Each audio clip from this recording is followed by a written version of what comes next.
আসসালামু আলাইকুম আব্দুল্লাহ। প্রিয় দর্শক, কেমন আছেন? আশা করি ভালো আছেন। প্রিয় দর্শক, উৎসব ভাতা বাল ও বেসরকারি এমপিভুক্ত শিক্ষকদের নিজস্ব প্রতিবেদক 17 মে 2025 11:52 ঢাকা পোস্টে প্রতিবেদনটি প্রকাশিত হয়েছে। চলুন বিস্তারিত জেনে নিই। প্রিয় দর্শক, মাধ্যমিক ও উচ্চ শিক্ষা অধিদপ্তরের আওতাধীন বেসরকারি শিক্ষা প্রতিষ্ঠানে কর্মরত এমপিভুক্ত শিক্ষকদের ভাতা বাবদ সহায়তার জন্য 229 কোটি টাকা পুনরুপযোজনের জন্য অর্থ বিভাগ সম্মতি দিয়েছে। এ টাকা 2024 ও 25 অর্থবছরের বাজেট থেকে দেওয়া হবে। এই বরাদ্দের মাধ্যমে এমপিভুক্ত শিক্ষকরা ভাতা পাওয়ার ক্ষেত্রে আর্থিক নিশ্চয়তা পাবেন। মাধ্যমিক ও উচ্চশিক্ষা বিভাগের গত 21 এপ্রিল এক স্মারকের ভিত্তিতে এই বরাদ্দ পুনরুপযোজনের সিদ্ধান্ত নেওয়া হয়।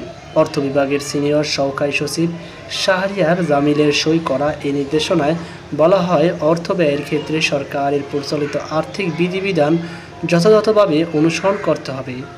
একই সঙ্গে এই অর্থ সংশ্লিষ্ট কোডে সমন্বয়পূর্বক চলতি 2014 ও 15 অর্থবছরে সংশোধিত বাজেট কর্তৃত্বের অংশ হিসাবে গণ্য হবে।